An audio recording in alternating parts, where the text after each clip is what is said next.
Assalamualaikum warahmatullahi wabarakatuh. Kita bertemu lagi pada minggu ini setelah seminggu bercuti sekolah. Itu hari ini kita akan masuk tajuk yang baru, iaitu jirim. Seperti biasa, kita mulakan sesi pembelajaran kita dengan bacaan doa. Bismillahirrahmanirrahim. Allahumma aftah alaina hikmataka wanshur alaina min khazaini rahmatika ya arhamar rahimin. Amin. Baiklah murid-murid, mari kita tengok objektif pembelajaran kita untuk minggu ini. Di akhir pembelajaran, murid-murid akan dapat menyatakan jirim wujud dalam keadaan pepejal, cecair dan gas. Yang kedua, murid-murid akan dapat mengelaskan bahan atau objek berdasarkan keadaan jirim. Dan yang terakhir, murid-murid akan dapat mengitlak bahawa air boleh wujud dalam 3 keadaan jirim dengan melakukan aktiviti. Seterusnya, kita tengok kriteria kejayaan. Murid-murid berjaya menyeraikan proses-proses perubahan keadaan jirim bagi air dan kitar semula jadi air hujan. Bila kamu dapat menyenaraikan semua proses-proses perubahan keadaan jirim dan dapat menerangkan kitar semula jadi air hujan, maka kamu berjaya menguasai pembelajaran kita pada minggu ini. Baiklah, kita mulakan tajuk baru kita, jirim. Apa itu jirim? Definisi jirim ialah objek yang mempunyai jisim dan memenuhi ruang. Jirim wujud dalam 3 keadaan ataupun 3 bentuk, iaitu pepejal, cecair dan gas. Jirim boleh dilihat, boleh disentuh dan boleh dirasai. Murid-murid boleh rujuk buku teks muka surat 178. Untuk kamu faham adalah zarah yang terdapat pada objek. Jom kita tengok. Ini dah. Berikut ialah sifat-sifat jirim bagi 3 keadaan ataupun bentuk yang berbeza.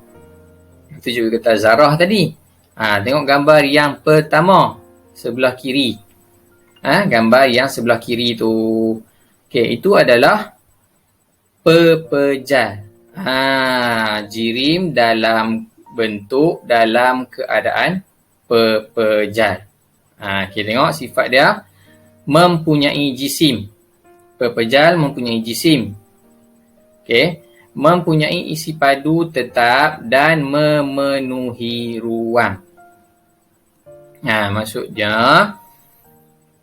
jirim pada pepejal mempunyai isi padu yang tetap dan dia memenuhi ruang. Seterusnya, jirim untuk pepejal mempunyai bentuk yang tetap. Dan jirim pada pepejal tidak dapat dimampatkan. Penerangan yang mudah. Cuba kamu tengok handphone. Handphone ni adalah objek jirim dalam bentuk pepejal. So dia mempunyai jisim. Jisim tu apa? Jisim tu berat lah. Jisim. Dan mempunyai isi padu yang tetap memenuhi ruang. Apa yang memenuhi ruang? Maksud memenuhi ruang tu apa? Maksudnya zarah. Zarah yang bulat-bulat kamu tengok pada gambar tu kan. Gambar yang sebelah kiri sekali tu. So zarah tu dia memenuhi ruang ni. Maksudnya handphone besar ni, so zarah tu dia memenuhi ruang dan membentuk handphone ni lah. So sebab tu untuk pepejal, jirim dia mempunyai jisim, dia berat. Okay. Isi padu dia tetap, dia memenuhi ruang ni. Maksudnya bentuk ni. So jirim tu dia penuh ruang membentuk handphone ni. Dan bila dia dah memenuhi membentuk ni, handphone ni, maka inilah bentuk tetap untuk jirim dalam bentuk pepejal. Okay, dia tak boleh dimampatkan ni, maksud dia apa? Kita tak boleh tekan lah. Phone besar ni kita tak boleh tekan nak bagi dia kecil. Tu maksud dia. Okay, jelas. Okay. Yang kedua, sifat jirim yang kedua adalah dalam bentuk cecair. Sama juga macam pepejal tadi. Okay. Cecair dia mempunyai jisim. Cecair dia mempunyai jisim. Okay. Ambil contoh lah. Ambil contoh ini. Dia cecair ni, cecair. Ink. Okay. Dia mempunyai jisim. Okay. Katalah jisim untuk ink ni, okay, botol besar ni katalah lebih kurang dalam 60 ml. Okay. So berat dia untuk 60 ml tu, itulah berat dia. Dia tak boleh kurang. Dan isi padu dia tetap. Okay, dia memenuhi ruang. Okay, air ni cecair. Cecair tu dia sama juga. Dia memenuhi ruang. Maksudnya apa? Contoh, bila air cecair tu dia diisi pada botol yang bentuk ni, air tu boleh isi penuh. Faham? Okay, dia isi penuh botol ni, dia akan jadi bentuk botol ni lah. Okay. Tapi untuk bentuk, dia tidak mempunyai bentuk yang tetap. Berbeza dengan pepejal. Untuk cecair ni, sifat dia tidak mempunyai bentuk yang tetap, tetapi mengambil bentuk bekas. Kalau kita isi air dalam botol ni, so bentuk dia akan menjadi bentuk botol ni. Kalau kita isi air, kalau kita isi air dalam botol yang bentuk ni, air tu dia akan mengambil bentuk ni. Sebab tu dia tidak mempunyai bentuk yang tetap. Dan yang terakhir, cecair ni tidak dapat dimampatkan. Okay. Air tu kalau banyak tu kita tak boleh nak mampatkan air tu. Seterusnya,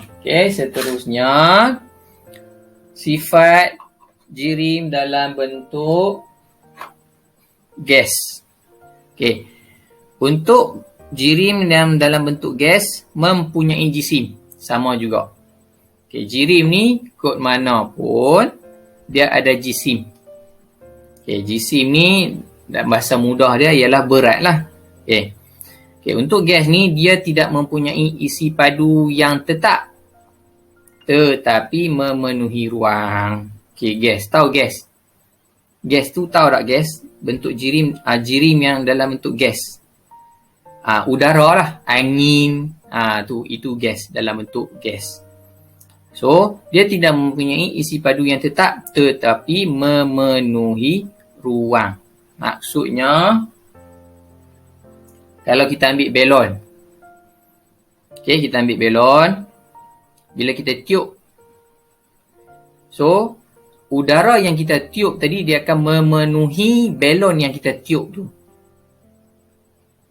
Maksudnya kalau belon tu bentuk bulat, dia akan jadi bentuk bulat. Kalau belon tu bentuk bujur, dia akan jadi bentuk bujur. Seterusnya, jirim yang dalam bentuk gas ni tidak mempunyai bentuk yang tetap, tetapi mengambil bentuk bekas. Dia sama macam air tadi. Yang kedua ni, untuk bentuk ni, dia sama. Gas dengan cecair dia sama. Dia tak ada bentuk yang tetap, tapi dia mengambil bentuk bekas yang kita isi dia. Dan seterusnya, yang akhir sekali, jirim dalam keadaan gas, sifat dia boleh dimampatkan. Apa maksud boleh dimanfaatkan ni cikgu? Okey. Cuba kamu ambil picagari. Tahu picagari? Picagari tu yang kalau kamu ada adik kecil kan, baby nak makan ubat, mak kamu suap ubat pada adik kamu yang kecil tu, yang baby tu menggunakan picagari lah, picagari tu. So cuba kamu letak muncung picagari tu, kamu tutup dengan jari.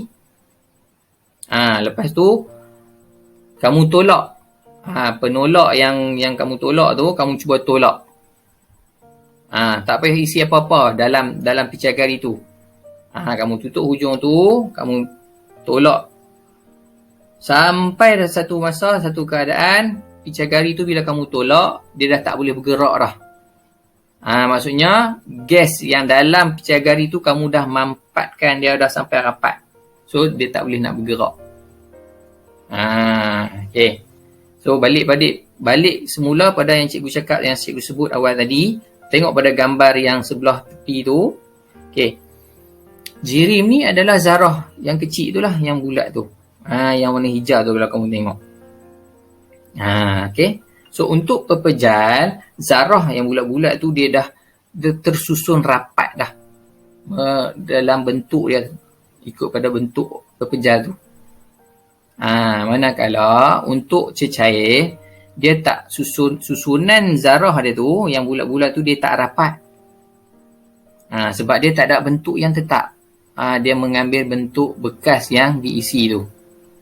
So untuk cecair, susunan zarah yang bulat-bulat tu, kalau kamu tengok gambar yang sebelah atas tu, dia tak tetap.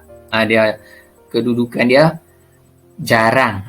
Dia tak rapat macam pepejal. Okey. Yang bawah, gambar yang bawah tu, cuba tengok jirim ataupun zarah untuk bentuk gas. Dia zarah dia tu, jirim dia tu jauh. Antara satu dengan yang lain tu dia jauh sangat. Sebab dia gas. Kenapa susunan dia lagu tu? Sebab yang pertama dia tidak mempunyai isi padu. Yang kedua dia tak ada bentuk. Dan yang ketiga dia boleh dimampatkan. Sebab tu zarah-zarah dia tu kalau kamu tengok bulat-bulat, gambar yang sebelah bawah tu, bulat warna hijau tu, jarak dia jauh. Sebab tu gas tu boleh dimampatkan. Jelas semua? Baik. Kalau tak faham, kalau kamu tak faham, kamu boleh PM cikgu, tanya soalan bahagian mana kamu tak faham. Nanti insyaAllah cikgu akan terangkan. Okay. So kesimpulannya untuk tajuk yang kita belajar, bahagian yang pertama tadi, kesimpulan dia apa? Jirim adalah objek. Jirim mempunyai jisim dan jirim memenuhi ruang. Okey, jelas? Okey. Jirim ini dia wujud dalam 3 keadaan. Kalau kamu tengok pada gambar rajah pada slide yang cikgu bagi ni, keadaan apa? Yang pertama pepejal, yang kedua cecair, dan yang ketiga gas. So pepejal tu semua objek yang keras, kayu, batu, pembaris, pemadam, kerusi, meja, pepejal lah, pepejal, solid. Solid. Maksudnya benda yang kita selalu guna, apa yang ada dekat keliling kita tu, benda itulah pepejal. Cecair, cecair ni maksudnya benda yang dalam bentuk cecair. Air, susu, Milo, sirap, benda yang bentuk yang cecair lah. Okay. Gas ni udara, steam. Wap air, steam lah. Okay. Gas yang kita apa yang mak kamu guna nak masak di dapur tu kan. Tu kita panggil gas juga. Okay. Gas ni dia tak nampak. Tapi dia benda tu ada. Kita boleh rasa. Kita boleh sentuh. Macam mana kita nak sentuh juga? Angin. Kamu rasa tak? kalau angin tiup. Maksudnya angin tu kamu sentuh dengan kulit kamu rasalah. Faham lah? Okey. Yang bahagian bawah tu sifat-sifat bagi keadaan jirim dalam 3 bentuk: pepejal, cecair, gas. Pepejal mempunyai berat, mempunyai bentuk yang tetap dan mempunyai isi padu yang tetap. Bentuk sifat jirim dalam bentuk cecair pula mempunyai berat, mempunyai isi padu yang tetap tetapi tidak mempunyai bentuk yang tetap. Maksudnya dia cecair ni dia akan mengambil bentuk bekas yang kita isi dia. Untuk sifat jirim dalam bentuk gas pula mempunyai berat. Jirim tu mempunyai berat, mempunyai bentuk yang tidak tetap dan isi padu dia juga tak tetap. Untuk gas ni dia tambah satu lagi, iaitu boleh dimampatkan. Cikgu, macam mana gas ni mempunyai berat? Macam mana gas ni mempunyai berat? Okey, senang cerita. Kita ambil belon 2, kita tiup. Okey, belon tu kita tiup. Okey, 2 biji belon kita tiup. Okey, kita ikat belon tadi pada penyangkut baju, hanger. Satu hujung sebelah kanan, satu lagi hujung sebelah kiri. Kamu gantung hanger tu. So hanger tu dia akan luruslah, tegak, luruslah. Sebab belon yang kita isi tu sama besar dan kita gantung hujung. So dia akan jadi sama, dia akan jadi sama lah. Dia takkan berat sebelah. So kamu ambil jarum, kamu cucuk belon. Satu je belon kamu cucuk. Sebelah kanan ataupun sebelah kiri tak kisah. Bila kamu cucuk, contoh kamu cucuk sebelah kanan. So hanger tadi dia akan sengit sebelah kiri. Sebab apa? Sebab belon yang sebelah kanan tu kamu dah pergi pecah. So udara dalam belon tu tadi dah tak ada. Belon sebelah kiri masih ada udara. Sebab tu dia akan jadi sengit turun sebelah kiri. Sebab sebelah kiri berat berbanding yang sebelah kanan. Sebab belon sebelah kanan kamu dah pecahkan.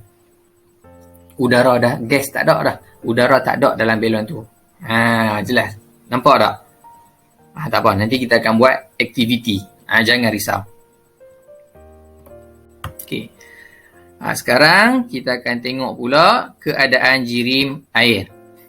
Air merupakan suatu jirim yang istimewa.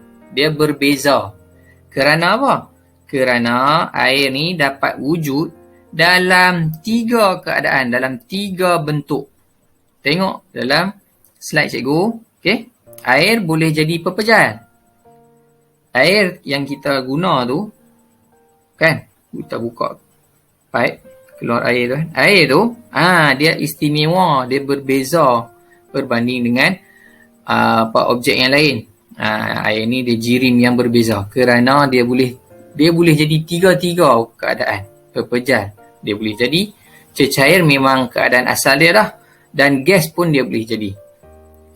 So untuk pepejal, ketul ais krim, tu adalah keadaan air dalam bentuk pepejal. Faham?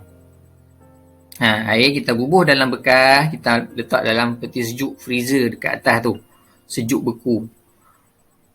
Lepas beberapa ketika kita bawa keluar, air yang kita isi dalam bekas tu dia akan jadi ketul. Dia akan jadi ais ketul. Itu adalah air dalam bentuk pepejal. Okey. Air sifat asal dia semula jadi memang dalam bentuk cecair dah. Tu jelaslah. Okey. Cecair dalam bentuk asal dia. Gas pula macam mana?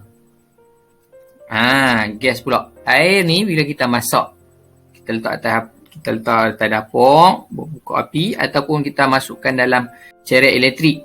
Kita nak masak air kan. So, bila air tu jadi panas, apa yang akan berlaku?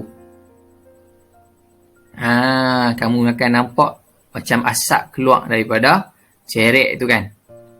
Itu adalah air. Okay, itu adalah air dalam bentuk gas. Sebab tu air ni dia special daripada jirim ataupun objek yang lain. Dia boleh jadi tiga-tiga benda. Dia boleh jadi tiga-tiga keadaan. Okay. So, boleh tengok buku teks muka surat 186 dan 187.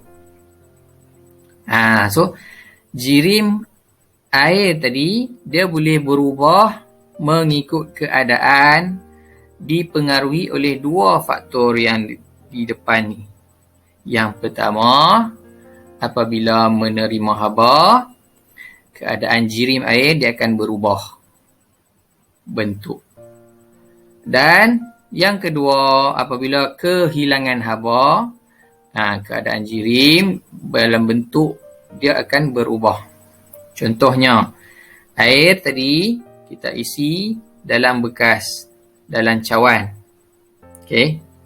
Air biasa kita isi dalam cawan. Kita letakkan dalam peti sejuk beku kat freezer tu. Freezer tu sejuk beku. Bila sejuk dia terima haba ke dia hilang haba? Dia kehilangan haba. Bila dia kehilangan haba, dia membentuk pepejal. Tapi bila dia menerima haba, ketul ais tadi kita buat keluar, kita letak di luar. Kita letak atas meja. Ataupun kita letak tempat panas. Kita letak di luar tu, di tempat panas. Bila dia terima haba, ais dalam bentuk pepejal tadi dia akan cair berubah menjadi air. Maksudnya, faktor yang mempengaruhi perubahan keadaan jirim air sama ada pepejal, cecair ataupun gas adalah dipengaruhi oleh faktor terima haba ataupun kehilangan haba. Dipengaruhi oleh haba, sama ada diterima haba ataupun dia hilang haba. Jelas Okey, bagus. Sekarang tengok slide cikgu. Okey. Bagi tumpuan. Okey. So sebagai petunjuk, cikgu maklum Okey, kalau kamu tengok dalam slide cikgu ada dua jenis anak panah arrow. Satu warna merah, satu lagi warna biru putih yang berkotak-kotak tu. Okey. So ingat, anak panah berwarna merah adalah mewakili faktor yang atas tadi, menerima haba. Okey. Untuk anak panah warna biru putih bawah tu pula, dia mewakili faktor yang kedua tadi, kehilangan haba. Okey, so kita tengok ada 3 keadaan jirim air. Pepejal, cecair dan gas. Okey, pepejal, cecair dan gas. Itu adalah 3 keadaan jirim air. Okey, kita tengok daripada cecair. Okey, daripada cecair yang atas tu. Okey. Kita tengok anak panah yang turun ke bawah ke arah pepejal. Anak panah warna biru putih yang menghala ke bawah menjadi pepejal. Proses pembekuan. Maksudnya air kita letak dalam cawan, kita masukkan dalam peti sejuk, tempat freezer sejuk beku tu adalah proses pembekuan, di mana air yang kita isi dalam cawan tadi, jirim air yang dalam cawan tadi dia kehilangan haba okey, dalam proses pembekuan, maka jadilah pepejal ketul ais. Jelas? Okey, ketul ais tadi pula. Okey, sekarang daripada pepejal kita tengok mengarah ke cecair. Anak panah warna merah pula. Okey. Daripada pepejal, anak panah warna merah maksudnya apa? Menerima haba. So, daripada pepejal ketul ais tadi, dia terima haba, berlaku proses peleburan.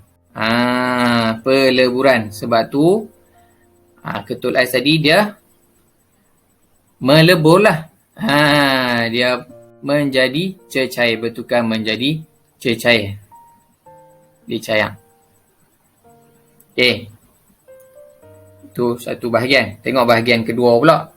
Bahagian kedua sama juga, tengok daripada cecair, okey, turun ke gas. Okey, daripada cecair dia pergi kepada gas, okey, adalah proses penyejatan ataupun proses pendidihan. Okey, dia ada dua lah. Daripada cecair pergi gas, ada dua proses di sana. Yang pertama pendidihan, yang kedua penyejatan. Okey, pendidihan dulu. Pendidihan tu maksudnya proses kita masak ayam lah. Ayam tu mendidih. Bila mendidih dia akan keluar asap uap air tu. Itu maksudnya uap air tu dia asap daripada air yang kita masak lah dalam bekas tu. So dia berubah menjadi gas, menjadi uap air. Itu proses pendidihan. Okey, proses penyejatan pula macam mana? Proses penyejatan ni biasanya berlaku di luar. Contohnya air kolam. Kan? Kalau air kolam yang selalu kamu mancing tu kan. Bila cuaca kemarau, musim kemarau, cuaca panas. Kalau kamu tengok air tu dia akan turun. Sebab apa? Sebab air yang dalam kolam tu dia tersejat naik ke atas oleh cahaya matahari. Itu proses penyejatan. Okey, proses penyejatan. Manakala patah balik daripada gas kepada cecair adalah proses kondensasi. Proses kondensasi. Maksudnya apa? Maksudnya gas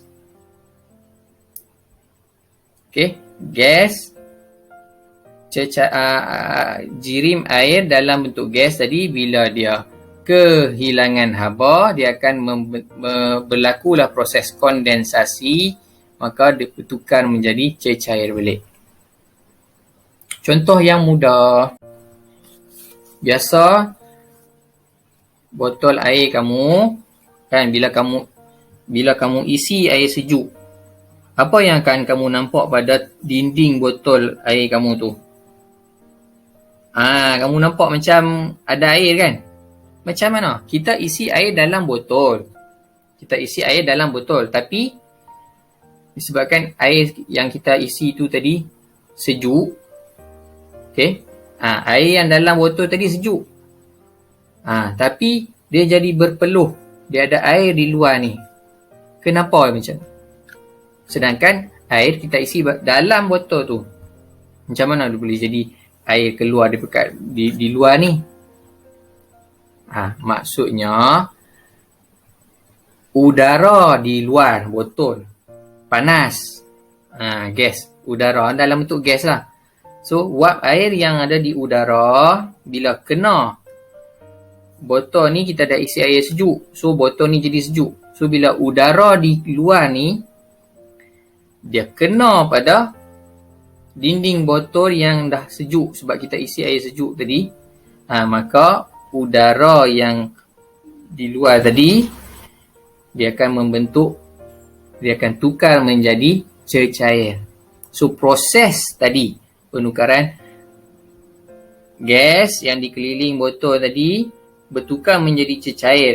Dia jadi air di luar, di dinding botol di luar tu. Kita panggil proses kondensasi. Jelas semua? Okey. Baik. Seterusnya, kitar air semula jadi. Ni. Yang ni cikgu nak kamu bagi tumpuan sama macam tadi. Penjelasan dia agak rumit.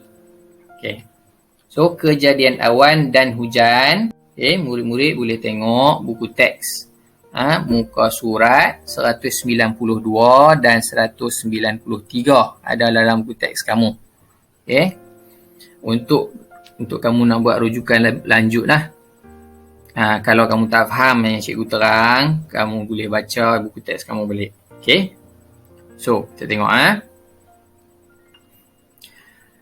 Kita mula daripada air laut. Nampak? Nombor 1 di bahagian bawah pada air laut. Bahagian air laut. So, air laut.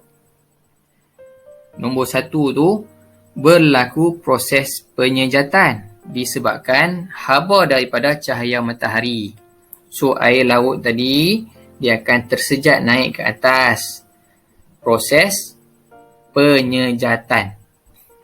So, bila air laut dia tersejat naik ke atas, dia jadi apa?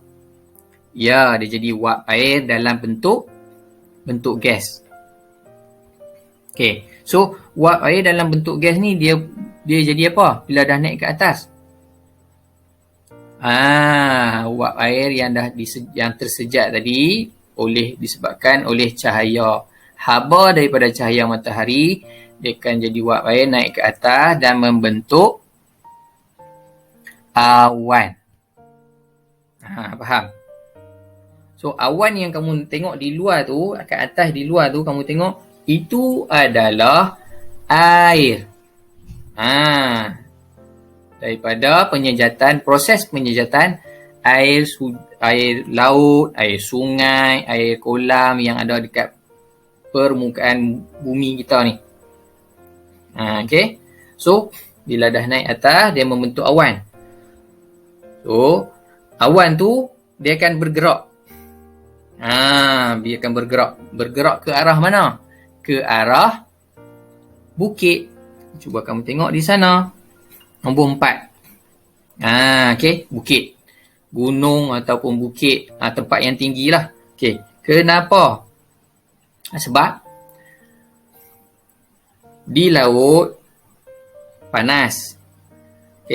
Bila panas, so air laut tadi tersejat, air menjadi wap air, membentuk awan. So, awan tu dia akan bergerak ke arah tanah tinggi, bukit, gunung dan sebagainya. So, di tanah tinggi biasanya konsep dia macam apa? Biasanya bila kamu pergi tempat yang tinggi, apa yang kamu rasa? Sejuk. Betul tak? Kamu pergi Cameron Highland, kamu rasa sejuk. Kamu naik Bukit Bendera, kamu rasa sejuk. Siapa yang pernah pergi Bukit Fraser, kamu akan rasa sejuk. Siapa pernah pergi mana lagi bukit yang tinggi-tinggi lah, tempat yang tinggi, kamu akan rasa sejuk. Biasanya tempat-tempat tinggi ni dia sejuk. So, sama macam awan tadi, bila bergerak pergi ke tempat yang sejuk, sama macam yang berlaku pada botol tadi lah, berlaku proses kondensasi. Awan tu panas kan, sebab penyejatan daripada haba cahaya matahari. So, bila dia pergi tempat yang sejuk, wap air pada awan tadi dia akan bertukar menjadi hujan. Proses kondensasi. Maksudnya yang pertama, air pada permukaan bumi, di laut, sungai, kolam, tasik dan sebagainya, disejat dulu, naik ke atas, membentuk wap air dalam bentuk jirim, dalam bentuk gas. So, wap air ni dia naik banyak-banyak, dia berkumpul jadi jadi awan. So awan ni dia akan bergerak sampai ke tempat-tempat yang sejuk. Bila sampai di sana, berlaku proses kondensasi di mana hujan akan turun. So cikgu, maksudnya hujan yang duk turun selalu tu adalah hasil daripada proses kondensasi. Maksudnya awan tadi adalah udara yang panas bila dia bertembung dengan udara yang sejuk. Biasa tempat-tempat tinggi tu dia sejuk. So udara panas bertembung dengan udara yang sejuk, dia akan berlaku proses kondensasi. Bila berlaku proses kondensasi, maka turunlah titisan yang membentuk hujan. So inilah kitar air semula jadi. Allah punya kuasa tu. Air dekat bumi kita ni sentiasa ada, tak pernah habis ni sebab apa? Sebab kitar air semula jadi ni. Cuba kamu fikir. Kita mandi, kita guna air. Kita makan, kita guna air. Kita masak, kita guna air. Kita basuh baju, kita basuh pinggan mangkuk. Semua kita guna air. Air yang kita guna tu masuk longkang, dirawat apa semua kan. Bekalan air tu kita guna, sentiasa guna. Tapi tak pernah habis. Sebab apa? Sebab kitar semula jadi. Kitar air semula jadi ni. Itu kuasa Allah. Cikgu harap kamu faham lah. Okay? Jelas semua? Okay. So itu saja pembelajaran untuk tajuk baru kita hari ini, iaitu jirim. Kita tengok tugasan untuk minggu ini. Okay, tugasan yang pertama. Cikgu nak kamu buat nota tajuk pembelajaran kita pada minggu ni dalam bentuk peta minda ataupun peta iting. Okay. So nota kamu kena ada tempat perkara. Yang pertama jirim. Okay, yang pertama tengok di sana, jirim dalam bentuk pepejar, cecair dan gas. Okay, kamu kena buatlah. Yang kedua, sifat jirim. Sifat jirim untuk pepejar, apa sifat dia? Untuk cecair, apa sifat dia? Untuk gas, apa sifat dia? Okay, macam yang cikgu tunjuk tadi. Slide yang cikgu tunjuk tadi. Okay, untuk nota ni, kamu boleh tengok slide yang ini. Ni. Okay. So, bahagian pertama dan bahagian yang kedua, kamu boleh ikut slide yang ni. Nota bahagian pertama dan kedua, kamu boleh ikut slide yang ini. Okay. Cuma kamu tambah lagi lah. Okay. Tambah yang lain. Yang ketiga, okay. Perkara yang ketiga perlu ada dalam nota kamu adalah perubahan keadaan jirim air. Okay, yang cikgu terang tadi lah, yang bentuk tiga segi tu. Cecair, pepejar, gas. Okay. Dan yang ketiga, kita semula jadi air. Iaitu kejadian pembentukan awan dan hujan. Okay. Nota ni kamu buat guna buku sains 1, buku panjang buku panjang sains 1. Okay. Kamu boleh rujuk buku teks untuk nak buat nota ni ataupun slide yang cikgu tunjuk, yang cikgu mengajak tadi. Okay, bila dah siap nota kamu, ambil gambar. Tu hantar gambar nota yang dah siap, yang kamu buat yang dah siap tadi tu, menggunakan link yang cikgu sediakan. Dalam arahan, cikgu hantar dalam arahan grup WhatsApp ataupun Telegram kelas kamu. Jelas? Kalau ada apa-apa masalah, boleh PM cikgu, tanya. Okay, cikgu macam mana nak buat ni, macam mana nak buat ni. Okay, cikgu, insyaAllah cikgu akan bantu. Okay, tugasan yang kedua ialah buat latihan asah minda. Latihan asah minda dalam buku teks ada pada muka surat 197 dan 198.